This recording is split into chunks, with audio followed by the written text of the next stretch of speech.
ಸಂಬಂಧಪಟ್ಟ ಹಾಗೆ ಡಿಡಿಪಿಐ ಕಾಲಿಗೆ ಸಂಪರ್ಕಕ್ಕೆ ಬಂದಿದೆ ಸರ್. ನಮಸ್ತೆ. ನಮಸ್ತೆ ಸರ್, ಈಗ ಸರ್ಕಾರಿ ಪದ್ಮುಂಜ ಪ್ರೌಢಶಾಲೆಯ ಬಗ್ಗೆ ತಮಗೆ ಮಾಹಿತಿ ಬಂದಿದೆ ಅಂತ ಅನ್ಕೊಳ್ತೀನಿ ಸರ್. ಹಾಲ್ ಟಿಕೆಟ್ ಅನ್ನ ಕೊಟ್ಟಿಲ್ಲ. ಮೂರು ಎಕ್ಸಾಮ್ಸ್ ಗಳನ್ನ ಮಕ್ಕಳು ಬರ್ದಿಲ್ಲ, 3 ಎಕ್ಸಾಮ್ಸ್ ಇನ್ನು ಬಾಕಿ ಇದೆ. ತಾವೇನು ಪ್ರತಿಕ್ರಿಯೆ ಕೊಡ್ತೀರಿ ವಿಚಾರಕ್ಕೆ ಸಂಬಂಧಪಟ್ಟ ಹಾಗೆ?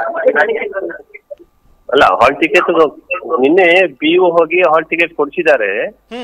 ಆದ್ರೆ ಮಕ್ಕಳು ಮತ್ತೆ ಪೇರೆಂಟ್ಸ್ ಬಂದು ಹಾಲ್ ಟಿಕೆಟ್ ವಾಪಸ್ ಕೊಟ್ಟು ಹೋಗಿದ್ದಾರೆ ಶಾಲೆಯಲ್ಲಿ. ಓಕೆ, ಹಾಗೆ ಬಿಒ ರಿಪೋರ್ಟ್ ಮಾಡಿದ್ದಾರೆ. ಸರಿ ಸರ್, ನಿನ್ನೆ ಕೊಟ್ಟಿದ್ದಾರೆ. ಓಕೆ, ಅದಕ್ಕಿಂತ 3 ಎಕ್ಸಾಮ್ ಇತ್ತಲ್ಲ, ಸೊ ಅದಕ್ಕಿಂತ ಮುಂಚೆ ಎಲ್ಲರ ಮಕ್ಕಳ ಜೊತೆಗೆ ಹಾಲ್ ಟಿಕೆಟ್ ಬಂದಿತ್ತು, ಯಾಕೆ ಕೊಟ್ಟಿಲ್ಲ? ಅಲ್ಲ, ಅದು ಮಾರ್ಚ್ 19 ಮತ್ತು ಮಾರ್ಚ್ 20ನೇ ತಾರೀಕು ಹಾಲ್ ಟಿಕೆಟ್ ಕೊಟ್ಟಿದ್ದಾರೆ ಮಕ್ಕಳಿಗೆ. ಅವತ್ತು ತಗೊಂಡಿಲ್ಲ. ನಾವು 2ನೇ ಪರೀಕ್ಷೆ ಬರೀತೀವಿ ಅಂತ ತಾಯಿ ಮತ್ತೆ ಮಕ್ಕಳು ಬಂದು ಶಿಕ್ಷಕರೇ ಹೇಳಿರುವಂತದ್ದು, ಮುಖ್ಯ ಶಿಕ್ಷಕರೇ ಹೇಳಿರುವಂತದ್ದು, ನಿಮ್ಮ ಮಕ್ಕಳಿಗೆ ಮತ್ತೊಂದು ಎಕ್ಸಾಮ್ಸ್ ಅನ್ನು ಬರೆಸಿ ಅಂತ ಹೇಳಿ ಆಪ್ಷನ್ ಕೊಡ್ಲಿಕ್ಕೆ ಅವಕಾಶ ಕೊಟ್ಟವ್ರು ಯಾರು ಸರ್? ಫಸ್ಟ್ ಅಟೆಂಪ್ಟ್ ಮಾಡಿ ಮತ್ತೆ 3 ಎಕ್ಸಾಮ್ಸ್ ಅಟೆಂಪ್ಟ್ ಮಾಡ್ಬೇಕಲ್ಲ? ಅಲ್ಲ, ಅದು ಮಕ್ಕಳೇ ಆತರ ಹೇಳಿದ್ದಾರೆ, ಪೇರೆಂಟ್ಸ್ ಹೇಳಿದ್ದಾರೆ. ಇಲ್ಲಿ ಆರೋಪ ಪ್ರತ್ಯಾರೋಪಗಳ ಮಧ್ಯೆ ಹೋಗ್ತಾ ಇದೆ. ಸೊ ಮಕ್ಕಳ ಭವಿಷ್ಯದ ಜೊತೆ ಚೆಲ್ಲಾಟ ಆಡ್ತಾ ಇದ್ದಾರೆ. ಇದು ಒಂದು ಕೇಸ್ ಅಲ್ಲ ಸರ್? ನಿಮ್ಗೆ ಗಮನಕ್ಕೆ ಬಂದಿಲ್ವಾ ಸರ್? ಇದಕ್ಕಿಂತ ಮುಂಚೆ ಕೂಡ ಒಂದು ದೀಕ್ಷಾ ಅನ್ನುವಂತ ಹುಡುಗಿ ಅನ್ಯಾಯ ಆಗಿತ್ತು. ತಾವು ತಮ್ಮ ಗಮನಕ್ಕೆ ಬಂದೇ ಇರ್ಲಿಲ್ವಾ ಸರ್ ಈ ವಿಚಾರ? ಇಲ್ಲ, ಈ ವಿಷಯ ಮತ್ತೆ ಬೇರೆ ವಿಷಯ ಗೊತ್ತಿಲ್ಲ. ಈ ವಿಷಯ ಮಾತ್ರ ಗೊತ್ತಿತ್ತು ನನಗೆ. ಇದ್ರಲ್ಲಿ ಏನಾಗಿತ್ತು ಅಂತ ಹೇಳಿದ್ರೆ, ಹಾಲ್ ಟಿಕೆಟ್ ಕೊಡುವ ದಿವಸ 19ನೇ ತಾರೀಕು ಮತ್ತು 20ನೇ ತಾರೀಕು ಹಾಲ್ ಟಿಕೆಟ್ ಕೊಟ್ಟಿದ್ದಾರೆ. 21ಕ್ಕೆ ಪರೀಕ್ಷೆ ಆಗಿದೆ. ಆ ಮಕ್ಕಳು ಹಾಲ್ ಟಿಕೆಟ್ ತೆಗೆದುಕೊಳ್ಳದೆ ವಾಪಸ್ ಹೋಗಿದ್ದಾರೆ ಸರ್. ಈಗ ಅದು ಹಾಲ್ ಟಿಕೆಟ್ ಅನ್ನ ಇಟ್ಕೊಳ್ಳುವಂತ ಅಧಿಕಾರ ಮುಖ್ಯೋಪಾಧ್ಯಾಯರಿಗೆ ಇದೆಯಾ ಸರ್? HMಗೆ ಇದೆಯಾ? ಇಟ್ಕೊಳ್ಳೋ ಪ್ರಶ್ನೆ ಇಲ್ಲ, ಅದು ಬಂದು ತೆಗೆದುಕೊಂಡು ಹೋಗ್ಬೇಕಲ್ಲ ಸ್ಟೂಡೆಂಟ್ಸ್. ಸರ್, ಕೊಡ್ಲಿಲ್ಲ ಅಂತ ಹೇಳಿ ಮಕ್ಕಳು ಹೇಗೆ ತಗೊಂಡು ಹೋಗ್ತಾರೆ ಸರ್? ತಮ್ಮ ತನಿಖೆ ಈಗ ಬಂದಂತಹ ಯಾರು ಬಿಒ ಏನಿದ್ದಾರೆ ಅವರು ಕೂಡ ತಮ್ಮ ದಿಕ್ಕನ್ನು ತಪ್ಪಿಸುವಂತ ಕೆಲಸವನ್ನ ಮಾಡ್ತಾ ಇದೆ. ಶಿಕ್ಷಕ ಸಂಘವನ್ನ ರಕ್ಷಣೆ ಮಾಡುವಂತ ಇದು ಆಗ್ತಾ ಇದೆ. ಸೊ ಅದು ಅಲ್ಲಿ ನಿನ್ನೆ ಮಾತಾಡಿದ ಸಂದರ್ಭ ಅವರ ಪರವಾಗಿ ನಿನ್ನೆ ನಾವು ಅದಕ್ಕೆ ಸರಿಯಾಗಿ ಸ್ಪಂದಿಸಿ ಸೀದಾ ಹೋಗಿ ಬಿಒ ಅಲ್ಲೇ ಸ್ಥಳದಲ್ಲಿ ಮೊಕ್ಕಾಮಿದ್ರು. ಆ ಮಕ್ಕಳ ಪೇರೆಂಟ್ಸ್ ಅನ್ನ ಮಕ್ಕಳನ್ನ ಕರೆಸಿ ನೋಡಿ ಕೂರಿಸಿಕೊಂಡು ಅವರಿಗೆ ಹಾಲ್ ಟಿಕೆಟ್ ಕೊಟ್ಟಿದ್ದಾರೆ. ಅಟ್ಲೀಸ್ಟ್ ಆ 3 ಬರೀಲಿ ಅವರು ಅಂತ ಹೇಳ್ಕೊಂಡು ನಾನು ತುಂಬಾ ಮಾತಾಡಿದೆ ಅವ್ರ ಮಧ್ಯದಲ್ಲಿ ಕುತ್ಕೊಂಡು ಫೋನ್ ನಲ್ಲಿ. ಆವಾಗ ಅವರು ಹಾಲ್ ಟಿಕೆಟ್ ತೆಗೆದುಕೊಳ್ಳಿಕ್ಕೆ ಒಬ್ಳು ವಿದ್ಯಾರ್ಥಿ ಬಂದ್ಲು, ತಗೊಂಡ್ಲು, ಅಕ್ನಾಲಜ್ಮೆಂಟ್ ಕೊಟ್ಲು, ಸೈನ್ ಹಾಕಿದ್ಲು. ಆಮೇಲೆ ಹೊರಗೆ ಹೋದವರು ವಾಪಸ್ ಕೊಟ್ಟು ಹೋಗಿದ್ದಾರೆ ಸರ್. ಅದು ನಿನ್ನೆ ದಿನ ನಡೆದಿರುವಂತದ್ದು. ಸೊ ನಾವು ಕೂಡ ಆ ಸ್ಥಳದಲ್ಲೇ ಇದ್ವಿ.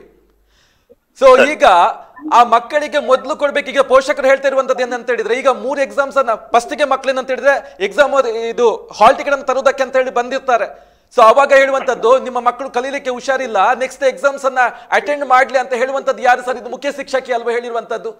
ಪ್ರಾರಂಭದಲ್ಲಿ ಈಗ ನೀವು ಡೇಟ್ ಅನ್ನು ಮೆನ್ಷನ್ ಮಾಡಿದ್ರಿ. ಸೊ ಆ ಡೇಟ್ಗೆ ಹಾಲ್ ಟಿಕೆಟ್ ಅನ್ನು ಕೊಡ್ತಾ ಇದ್ರೆ ಆ ಮಕ್ಕಳು ಎಕ್ಸಾಮ್ಸ್ ಅನ್ನು ಬರೀತಾ ಇರ್ಲಿಲ್ವಾ? ಹೇಳ್ಬೋದಿತ್ತು 3 ಎಕ್ಸಾಮ್ಸ್ ಇದೆ, ಇದರಲ್ಲಿ ಫೇಲ್ ಆದ್ರೆ ನೀವು 3 ಏನಿದೆ ಆಪ್ಷನ್ ಇದೆ, ಸೊ ಅದ್ರಲ್ಲಿ ಕ್ಲಿಯರ್ ಮಾಡ್ಕೊಳ್ಳಿ ಅಂತ ಸಜೆಷನ್ ಕೊಡುವ ಬದಲು ನಿಮ್ಮ ಮಕ್ಕಳು ಕಲೀಲಿಕ್ಕೆ ಹುಷಾರಿಲ್ಲ ಹಾಗೆ ಹೇಳಿದ್ರೆ ಆ ಪೋಷಕರು ನಿಜವಾಗ್ಲೂ ಹೇಳ್ಬೇಕು ಸರ್, ಆ ಪೋಷಕರು ಅವಿದ್ಯಾವಂತರು. ಏನ್ ಸರ್? ನಿನ್ನೆಯೂ ಸಹ ಹಾಗೆ ಹೇಳಿದ್ರು ಅಂತ ಹೇಳುವಂತದ್ದು ನೀವೀಗ? ನಿನ್ನೆ ದಿನ ಹಾಲ್ ಟಿಕೆಟ್ ಕೊಡ್ತಾರೆ. ಈಗ 3 ಎಕ್ಸಾಮ್ಸ್ ಹಾಳಾಯ್ತಲ್ಲ ಸರ್, ಆ ಮಕ್ಕಳ ಭವಿಷ್ಯವನ್ನು ಯಾರು ಬರೀತಾರೆ ಸರ್? ಅಲ್ಲ, ಅದು ಎಂತ ಹಾಲ್ ಟಿಕೆಟ್ ತೆಗೆದುಕೊಂಡು ಹೋಗದೆ ಇರುವಂತದ್ದು ತಪ್ಪಾದದ್ದು. ಶಾಲೆಯವರು ಕೊಟ್ಟಿದ್ದಾರೆ, ಎಲ್ಲಾ ಮಕ್ಕಳು ಎಲ್ಲರಿಗೂ ನೀವು ಡೇಟ್ ಅನ್ನು ಮೆನ್ಷನ್ ಮಾಡ್ತೀರಿ ಸರ್, 2 ಡೇಟ್ ಅನ್ನು ಮೆನ್ಷನ್ ಮಾಡ್ತೀರಿ. ಸೊ ಆ 2 ಡೇಟ್ ಅಲ್ಲಿ ಎಲ್ಲರಿಗೂ ಕೊಡುವ ಹಾಗೆ ಈ ಮಕ್ಕಳಿಗೆ ಯಾಕೆ ಹಾಲ್ ಟಿಕೆಟ್ ಅನ್ನು ಕೊಟ್ಟಿಲ್ಲ? ತಗೊಳ್ಳಿಲ್ಲ ಇವರು ಕೊಡದೇ ಇದ್ರೆ ಹೇಗೆ ತಗೊಳ್ತಾರೆ ಸರ್? ಕೊಡದೇ ಇದ್ರೆ ಹೇಗೆ ತಗೊಳ್ತಾರೆ? ಎಳ್ದೊಕ್ಲಿಕ್ಕೆ ಆಗುತ್ತಾ? ಹಾಲ್ ಟಿಕೆಟ್ ಅನ್ನ ಮುಖ್ಯೋಪಾಧ್ಯಾಯರಿಗೆ ಇಟ್ಟುವಂತ ಅಧಿಕಾರ ಇದೆಯಾ ಸರ್? ಸರ್ ಏನ್ ಹೇಳ್ಬೇಕು? ಒಂದು ಸರ್, ಹಾಲ್ ಟಿಕೆಟ್ ಕೊಡ್ತಾರೆ, ಎಲ್ಲಾ ಟೀಚರ್ಸ್ ಪ್ರಯತ್ನ ಪಡ್ತಾರೆ ಸರ್. ಎಕ್ಸಾಮ್ಸ್ ಅನ್ನ ಬರೆಯುವಂತದ್ದು ಬಿಡುವಂತದ್ದು ಇಲ್ಲಿ ಮಕ್ಕಳಿಗೆ ಬಿಟ್ಟದ್ದು. ಅಲ್ಲಿ ಹಾಲ್ ಟಿಕೆಟ್ ಬಂದ ಸಂದರ್ಭ ಕೊಡುವಂತಹ ಅಧಿಕಾರ ಇರುವುದು ಶಿಕ್ಷಕರಿಗೆ. ಯಾಕೆ ಕೊಡ್ತಾ ಇಲ್ಲ? ಯಾಕೆ ಮಕ್ಕಳ ಮೇಲೆ ಆರೋಪವನ್ನ ಮಾಡುವಂತ ಕೆಲಸ ಆಗ್ತಾ ಇದೆ ಇಲ್ಲಿ? ಕೊಟ್ಟಿದ್ದಾರೆ ಅಂತ ಕೊಟ್ಟೇ ಇಲ್ಲ ಸರ್, ಕೊಟ್ಟೇ ಇಲ್ಲ. ಇದನ್ನೇ ಪೋಷಕರ ಬಳಿ ನಾವು ವಿಚಾರಿಸ್ತೇನೆ ಸರ್. ಈಗ ನಾನು ಒಂದು ಹೇಳುವಂತದ್ದು ಸರ್, ತಾವು ಕೂಡ ಆಗಿರ್ಬೋದು, ಬಿಇಒ ಕೂಡ ಆಗಿರ್ಬೋದು, ಶಿಕ್ಷಕರಾಗಿದ್ಕೊಂಡು ಮತ್ತೆ ಅಧಿಕಾರವನ್ನ ವರ್ಗಾಯಿಸಿಕೊಂಡು ಬೇರೆ ಬೇರೆ ಪ್ರಮೋಷನ್ ಅನ್ನ ಪಡ್ಕೊಂಡು ಬಂದಿರುವಂತದ್ದು. ಸೊ ಎಲ್ಲರಿಗೂ ಕೂಡ ಶಿಕ್ಷಕ ವಿದ್ಯಾರ್ಥಿ ಜೀವನದಿಂದ ಅಧಿಕಾರ ವರ್ಗಕ್ಕೆ ಬರುವಂತದ್ದು. ಯಾಕೆ ಮಕ್ಕಳ ಮನಸ್ಥಿತಿಯನ್ನು ಶಿಕ್ಷಕರಿಗೆ ಅರ್ಥ ಮಾಡಿಕೊಳ್ಳುವಂತಹ ಮಟ್ಟಕ್ಕೆ ಹೋಗಿದ್ದಾರೆ ಶಿಕ್ಷಕರು? ಯಾಕೆ ಐಕ್ಯೂ ಲೆವೆಲ್ ಬಗ್ಗೆ ಹೇಳಿಕೊಡೋದಿಲ್ವಾ ಶಿಕ್ಷಣ ಇಲಾಖೆಯಲ್ಲಿ ಅಧಿಕಾರಕ್ಕೆ ಬರುವಂತ ಸಂದರ್ಭ? ಕೈಯ 5 ಬೆರಳುಗಳು ಒಂದೇ ರೀತಿಯಲ್ಲಿ ಇರ್ತವ ಸರ್? ಅದಕ್ಕೆ ಅವರು ಫೆಸಿಲಿಟೀಸ್ ಮಾಡಿರೋದು, ಹೆಲ್ಪ್ ಮಾಡ್ಲಿಕ್ಕೆ ಹೋದದ್ದು, ಕರೆದದ್ದು, ಹೇಳಿದ್ದು, ಮಾಡಿದ್ದಾರೆ ಸರ್. ಈಗ ಟೀಚರ್ಸ್ ಗಳು ಪ್ರಮುಖವಾಗಿ ಅಲ್ಲಿ ಅಂತ ಹೇಳ್ತಿದ್ದಾರೆ. ಹಾಲ್ ಟಿಕೆಟ್ ಅನ್ನ ಕೊಡೋದು ತಪ್ಪು. ನನ್ನ ಗಮನಕ್ಕೆ ಬಂದದ್ದು ಈ ವಿಷಯ ಇಷ್ಟೇ. ಈಗ ಮತ್ತೆ ಅದ್ರ ಬಗ್ಗೆ ಇನ್ನೂ ಹೆಚ್ಚಿನ ತನಿಖೆ ಆಗ್ತದೆ. ನಮ್ಗೆ ರಿಪೋರ್ಟ್ ಈಗ ಸಬ್ಮಿಟ್ ಮಾಡಿದ್ರೆ ಸರ್, ಈಗ ಒಂದು ವೇಳೆ ಮತ್ತೆ ಮೊಕಸ ಮಾತಾಡ್ತೇನೆ. ಅಲ್ಲ ಸರ್, ಈಗ ಒಂದು ವೇಳೆ ಆ ಮುಖ್ಯ ಶಿಕ್ಷಕಿ ಸುಮತಿ ಅನ್ನುವಂತವರು ತಪ್ಪು ಮಾಡಿದ್ದು, ಮಕ್ಕಳ ಭವಿಷ್ಯದ ಜೊತೆ ಚೆಲ್ಲಾಟವನ್ನು ಆಡಿದ್ದು ಅಂತ ಪ್ರೂವ್ ಆದ್ರೆ ಏನು ಶಿಕ್ಷೆ ಆಗುತ್ತೆ ನಂಗೆ ಹೇಳ್ಬೇಕು ತಾವು. ಅವ್ರಿಗೆ ಇಲಾಖೆ ನಿಯಮ ಪ್ರಕಾರ ಏನ್ ಮಾಡ್ಬೇಕು ಖಂಡಿತ ಮಾಡ್ತೀವಿ. ಸರ್ಕಾರಿ ನೌಕರರು ಅವರು ಇಲಾಖೆಯ ನಿಯಮ ಏನಿರುತ್ತೆ ಆ ಪ್ರಕಾರದಲ್ಲಿ, ಮತ್ತೆ ಎಜುಕೇಶನ್ ಆಕ್ಟ್ ಇದೆ ನೋಡಿ, ಈಗ ಎಕ್ಸಾಮಿನೇಷನ್ ಸಂಬಂಧಪಟ್ಟದ್ದು ಏನು ಈ ತರ ಮಾಡಿದ್ದಕ್ಕೆ ಏನುಂಟು ಅದು, ಮತ್ತೆ CCI ನಿಯಮ ಪ್ರಕಾರ ಖಂಡಿತ ಕ್ರಮ ಆಗುತ್ತೆ. ಎಸ್, ಖಂಡಿತವಾಗ್ಲೂ ಸರ್, ನಿಮ್ಮ ಮೇಲೆ ನಂಬಿಕೆ ಇದೆ. ಒಂದು ವೇಳೆ ಈ ವಿಚಾರಕ್ಕೆ ಸಂಬಂಧಪಟ್ಟ ಹಾಗೆ ತನಿಖೆ ದಿಕ್ಕು ತಪ್ಪಿಸುವಂತ ಕೆಲಸ ಆದ್ರೆ ಖಂಡಿತವಾಗ್ಲೂ ಬೆನ್ನು ಬಿಡುವಂತ ಪ್ರಶ್ನೆ ಇಲ್ಲ ಸರ್. ಥ್ಯಾಂಕ್ ಯು U+ ಜೊತೆಗೆ ಮಾತನಾಡಿದ್ದಕ್ಕೆ.